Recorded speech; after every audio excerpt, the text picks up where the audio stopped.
Good morning शुभ प्रभात। यो चाहिँ एउटा इन्ट्रोडक्सन भिडियो भनौँ न, या फिर फर्स्ट वान द्याट्स गonna go up in YouTube or any other social media. अहिले चाहिँ म गट्टाघारतिर गइरहेछु। एउटा सामान त्यहाँनिर ड्रप गर्नु छ। 9:15 3-4 मिनट मेरो क्लक पनि स्लो छ। अब त्यहाँबाट ड्रप गरेर चाहिँ म उता तलतिर जानु छ अहिलेलाई। अनि यो इन्ट्रोडक्सन भिडियो भनेर चाहिँ यसमा चाहिँ अब कस्तो हुन्छ भन्दाखेरि के टाइपको मैले भ्लग बनाउँछु त, मोटो भ्लग त मोटो भ्लगै भयो। त्यसमा नि अब डिफ्रेन्ट टाइप्स हुन्छ नि त। कसैको इन्फर्मेटिभ भिडियोहरू हुन्छ, लाइक रिभ्यू भिडियो, कोही ट्राभल गर्छ। म पनि तिनीहरू त गर्छु होला, तर मेजर फोकस चाहिँ कस्तो भन्नु, यही हो, डेली राइड भन्दा नि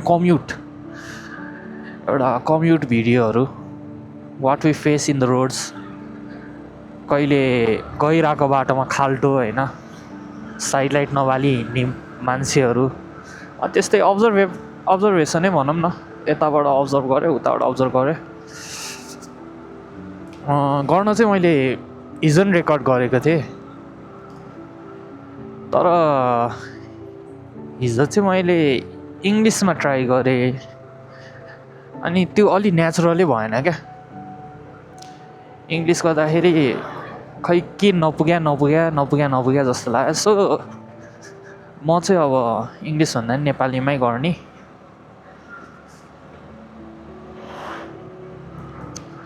सोचेर चाहिँ हिँडेको छु। मैले नाइट मोडमा राखेँ कि केमा राखेँ नि थाहा छैन camera. I am new to this होइन।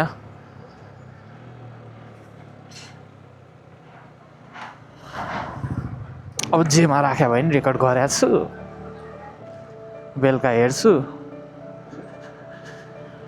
अनि खेर रेन रहेछ भने फेरि हिजो जस्तै सबै भिडियोहरू डिलिट गरेर नयाँ। अनि मैले थाहा भएको चाहिँ हिजो सायद 29/6 35-40 अराउन्ड 40 मिनट्स जस्तोको रेकर्डिङ गरेको थिएँ मैले। अनि 40 मिनट्सको रेकर्डिङमा एउटा रेकर्डिङ चाहिँ क्र्यास भइदियो क्या। किन क्र्यास भयो, कसरी क्र्यास भयो थाहा छैन। त्यो एउटा रेकर्डिङ चाहिँ क्र्यास भएको छ। त्यस्तरी हो भने त भ्लगिङ त गाह्रो छ त नि। भिडियो गऱ्यो होइन, कहाँ डुल्नुपर्छ, अनि त्यो सबै गर्दाखेरि लास्टमा चाहिँ भिडियो क्र्यास भइदियो भने त अनि मजा त आउँदैन नि त। यो चाहिँ चार्दो बाटो, इट्स कल्ड चार्दो बाटो। यहाँ चाहिँ दुईवटा चार्दो बाटो छ क्या। एउटा यो बोडेको भयो चार्दो बाटो, अनि एउटा चाहिँ माथि ठिमीतिर छ, ठिमी चार्दो बाटो।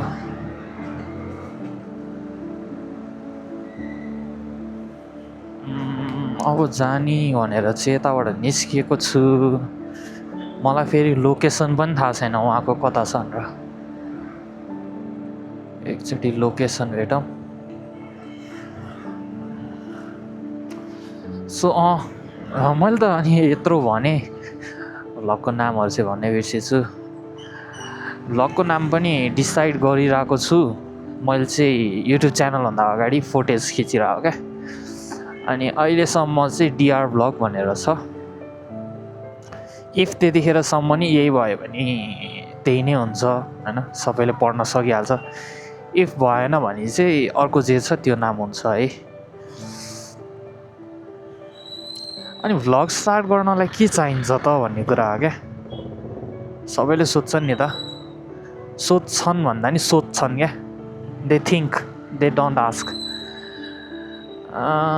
के चाहिन्छ भनेर म भन्नुपर्दाखेरि फर्स्ट एन्ड फरमोस्ट चाहिँ क्यामेरा चाहिन्छ। क्यामेरा जहाँ भयो नि हुन्छ, मोबाइल, गोप्रो, एक्सन क्याम, अरू के हुन्छ। मान्छेहरूले त त्यो ठुलो हुने पनि भिड्दै भइहाल्यो नि होइन। अनि क्यामेरा भएपछि चाहिँ त्यसपछि इच्छा चाहिन्छ क्या, कि म भ्लग बनाउँछु होइन, मलाई चाहिँ यो सुट गर्छ, न कि त्यसले त भ्लग बनाएर फेमस भएछ, भाइरल, जसको नि अहिलेको त्यही हो नि त, भाइरल भएछ, म नि भाइरल हुने। That's not it. भाइरल हुनको लागि भ्लग खोल्ने होइन, मन हुनुपर्छ। एमजीले यतापट्टि च्याप्दा भए हुन्थ्यो, तर यसले फेरि ब्याक गरिरहेको थियो, त्यही भएर यो राइट साइड च्याप्या हो, त्यसले ब्याक नगएर सिधै गइदियो। वाह,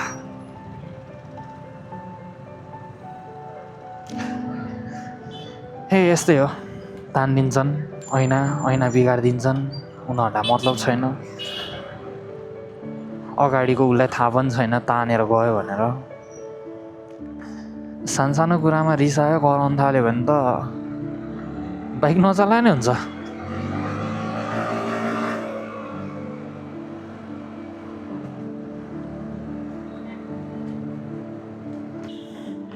त्यही हो, भ्लग बनाउनलाई इच्छा चाहिन्छ होइन, मोटिभेटेड हुनुपर्छ क्या। अनि त्यसपछि बाँकी सबै भने त अब माइकहरू यताउता पछि जोड्दै जाँदा पनि हुन्छ। सुरुमै राम्रो गर्छु भन्नेहरूले सुरुमै लिए पनि हुन्छ।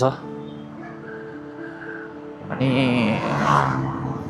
क्यामेरा माइक भएपछि हेलमेट त बाइक चलाउनेको अभियसली भइहाल्छ, फुल फेस हेलमेट चाहिन्छ। नभए चेस्ट माउन्टहरूमा हालेर गर्ने सोध्छ भने त्यो गर्दा पनि हुन्छ। अनि अर्को भनेको एङ्गलहरू मिलाउन चाहिँ गाह्रो हुँदो रहेछ है, कि आफ्नो क्यामेराले कतातिर चाहिँ हेरिरहेछ त, यताउता हो, त्यो मिलाउन गाह्रो हुँदो रहेछ। त्यो मिलाउन नि अलिकति टाइम लाग्छ। त्यो भयो भने भ्लग बनाउन चाहिँ सक्यो क्या, त्यतिले बन्छ भ्लग। तर फेरि कुरा केमा आएर अर्को अड्किन्छ भन्दाखेरि चाहिँ भ्लग त बन्यो, पोस्ट नि त गर्नु पऱ्यो नि त, कि त अब आफ्नै मेमोरिजहरूको लागि राख्ने हो भने चाहिँ ठिक छ, त्यति गरे पुग्यो। एसडी कार्ड, क्यामेरा अनि एउटा माइक चाहिँ मोटो भ्लगको लागि मस्ट निडेड नै भन्छु। तर फेरि ट्राभल भ्लग जसले चाहिँ ट्राइपोडहरू अनि सेल्फी स्टिकहरूमा गर्ने सोच्नु भएको छ, उहाँहरूलाई माइक भने नेसेसिटी हुँदैन। मोटो भ्लग गर्नेलाई चाहिँ किन माइक चाहिन्छ भन्दाखेरि चाहिँ विन्ड ब्लास्ट आउँछ क्या। अहिले अब 36मा गइरहेको छु भने अहिले मैले एक्सटर्नल माइक युज गरिनँ र यही क्यामेराको इन्टरनल माइकबाट गऱ्यो भने त्यो विन्ड ब्लास्टले चाहिँ सबै त्यो फुटेज अनयुजेबलै हुन्छ। तर फेरि नबोल्ने हो, क्लिपहरू बनाउने सोध्छ भने चाहिँ त्यसले नि बन्छ होइन। सबै कुरा सबैमा चाहिँ लागु हुन्न, मेजोरिटीको कुरा गरेर हो। कहिले केही नभइकन पनि बनाइदिन्छन् नि, उधारो मागी यताबाट मागेर उताबाट मागेर चलाउन नि मिल्छ। अनि यो सबै भएपछि चाहिँ एडिटिङ खिच्न सजिलो हो, एडिट गर्न गाह्रो हो। मलाई बिग मार्ट भनेको थियो अरे, यहाँ कुरा गर्दा गर्दा म कहाँ पुग्ने भएँ। बिग मार्ट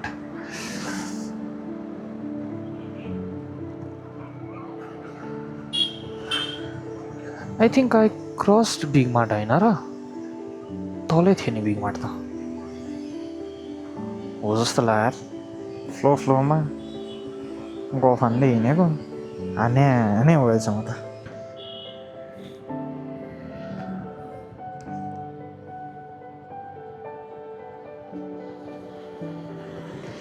अहिले त माथिबाट पो लग्यो नि त यार, युटर्न हान्नुपर्छ जस्तो।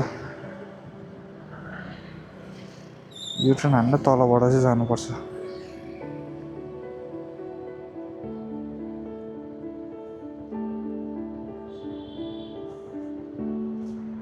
यता युटर्न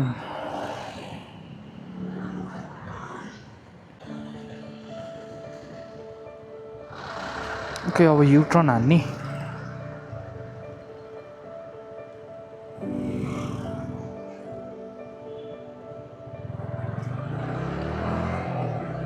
मैले चाहिँ अब भ्लग स्टप गरौँ कि सोचेको थिएँ क्या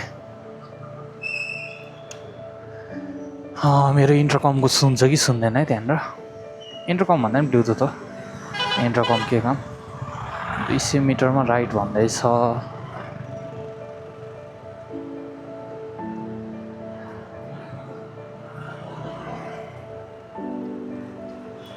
टर्न राइट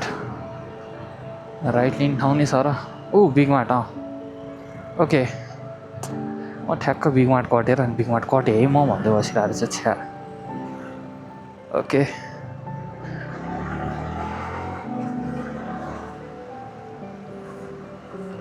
चार 400 मिटर यहीँ नजिक हो भन्थ्यो यार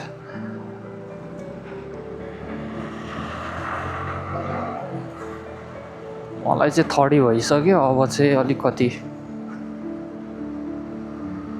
टर्न राइट भनेको थियो जस्तो लाग्यो है 400 मिटरबाट कन्फ्युजिङ छ यार यतै बस्यो यतै हुर्क्यो जन्म्यो भन्यो त्यही पनि फेरि कुन चाहिँ हेलो म यहाँ सामान एउटा दिनु थियो क्या म घुमिरहेको छु गल्लीमा हिँड्नेछु कट्ठा भरे कान र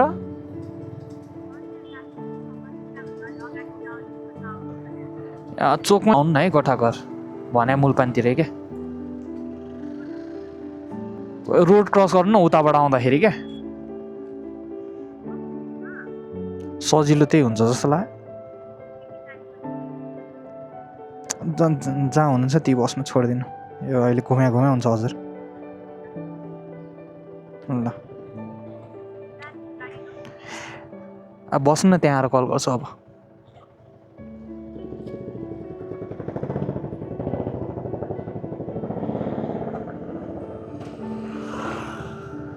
यता अब सामान छोड्न जानु छ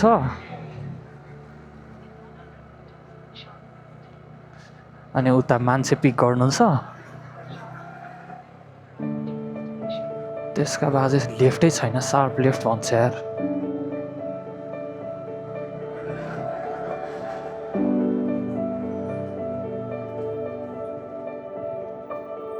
ओके कता हो यता